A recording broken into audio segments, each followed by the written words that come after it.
So me and my husband have been together for 8 years, married for 7. When I got married, my mother came to me privately and talked about setting aside money as a rainy day escape fund if worse came to worse. My husband has never showed any signs of being dangerous and rarely even gets upset, but the way my mother talked about it, it seemed like a no-brainer to have. What's good? What's good? What's the word, everybody? It's your boy Dave Porter back at it again. We're about to react to a lovely one for the day. So make sure to like, comment, subscribe, and hit that notification button for more content. Let's get right to it, man. Let's go. Am I the asshole for not giving my husband my escape money when I saw that we were financially struggling? I'm a 34-year-old female, have recently ran into a situation with my husband, who's a 37-year-old male, and I'm curious about if I am the asshole here or not. So me and my husband have been together for 8 years, married for 7. When I got married, my mother came to me privately and talked about setting aside money as a rainy day escape fund if worse came to worse. My husband has never showed any signs of being dangerous and rarely even gets upset, but the way my mother talked about it, it seemed like a no-brainer to have.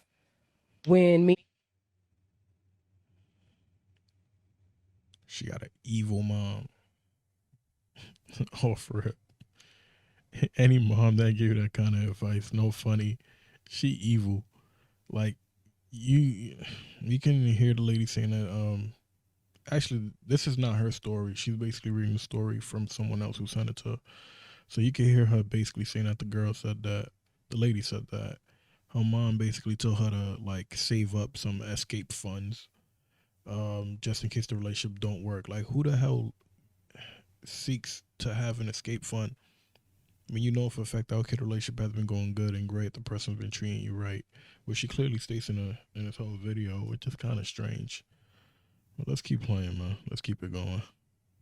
I really don't like that. When my husband and I got together, we agreed I would be a stay-at-home wife. We are both child-free, so that was never a concern. My husband made a comfortable mid-six-figure. He lucky they got no kids. Go back, husband makes 6 figures. Salary. All was good until about 2 years ago. That was never a concern. My husband made a comfortable mid-six-figure salary. All was good until about 2 years ago. He was injured at work in a near fatal accident.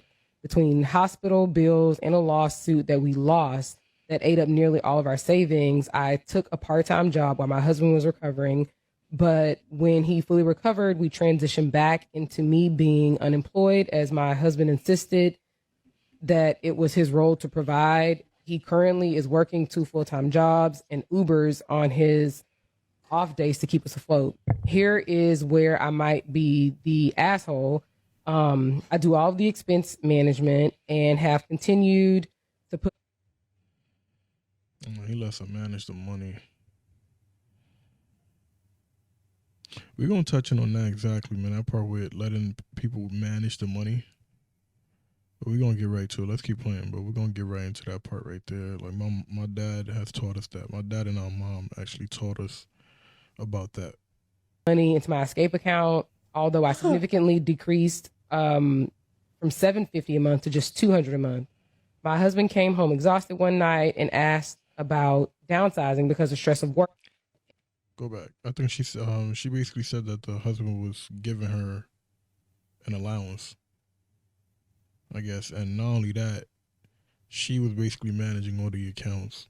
Let me play that right back so we could really hear that part. Where I might be the asshole. I do all of the expense management and have continued to put money into my escape account, although I significantly decreased from $750 a month to just $200 a month. My husband came home exhausted one night and asked about downsizing because the stress of work was going to kill him. I told him downsizing would not be an option, as I had spent many years making our house a home, and offered to go back to work. He tried to be nice, but basically told me that me going back to work wouldn't make enough. After an argument, my husband went through our finances to see where we could cut back. He was confused when he saw that I had regular occurring withdrawals leading back years and asked me about it. I broke down and revealed my money to him. My money, which now sits at about $47,000. After I told him all this, he just broke down sobbing. His point of view is that I treated him like a predator and hid money from him for years, even when he was at his lowest. I told him that the money was a precaution I would have taken with any partner and not specific to him. He left the house to stay with his brother and said, I heard him on every possible level, but my mom says this is exactly what the money is for and should bail now. I fucking hate them. That's messed up. I hate all of them. The mom is evil. Like I said again, the mom is evil. This is all of the mom's fault. And I'm pretty sure the mom probably not married, or she probably a single mom.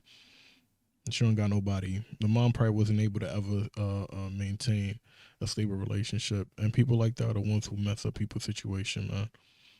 Just because your situation didn't work out, now you want to basically have your 2 cents in your daughter's marriage and mess it up. You basically led her into the marriage with her thinking that the guy might actually run out on her and leave her and just abandon her for nothing. Now look at what you just did. And then in the end of it all, the mom basically tells the daughter, oh, see, this is what it was for. You idiot. You're the reason why she's getting a freaking divorce. I mean, that's what it's looking like. I don't know the full story because this is what they basically threw in. But when it comes to like management with money, so I come from a traditional African household, right? So I always seen how my dad would manage money with moms and stuff. So what my father would do is he would go at it from this aspect. He writes down everything, prices everything down, knows how. Basically, he notes everything down to the T, from the name of what he's going to be buying, which are the necessities to the house, paying the bills, the house bills, the light bills, and everything. And what he does with that is he basically factors in, okay, what are like the meals we're going to be eating? What are the things that we're going to be buying? Allowances that the kids are going to be getting. So when he puts all of those down pack and he know the pricing now he know around what rate he's going to be spending on a weekly basis to a monthly basis, or what his budget is. So when he does that and he mastered that and he knows the pricing of everything, what he does is he be like, I bet now it's Mom Duke's duty to basically pay these bills. So how he does it is like this. He goes work, make the money, brings the money, give it to moms. Here, these are the bills that need to be paid. Put it on this section, in this sector, pay this and pay that and pay this. And then the change goes right back to the bank, goes right back to the account. That's how it goes. And these are ways you could be a liability, right? So I'm guessing in this sense, the guy kind of trusted her with that. And what she did with that was she was like, money. So you know what I'm going to do with the money? I'm going to take a cut from the money each and every time. Although he's given an allowance. And she even stated that. The messed up part with all this whole situation is that they had to get into an argument for him to basically start looking into it. So what does that tell you? If he would have never looked into it, she would have never told him. When he got into the accident, she never said nothing. Right? She worked for a little bit. He recovered, came back, started working, making money, working 2 jobs to maintain a house and her living expenses. And still, she said nothing. And he was still letting her manage the money. And she was still taking money out. Because she did say that she would put money to the side, meaning you're stealing. So the guy's giving you an allowance, and that's not enough. You're still stealing.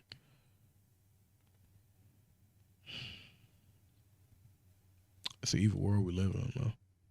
For real, for real. The guy was making 6 figures. He gets into an injury. You didn't even help him out with the injury. Right? You wanted to get the job and everything. I mean, after he recovered, you wanted to get the job and everything, which is cool. You want to continue it, but he realized, nah, man, I'm a man. I'm a traditional man. I want to provide and take care of you, and I don't want you to stress out. Let me go ahead and do all of this.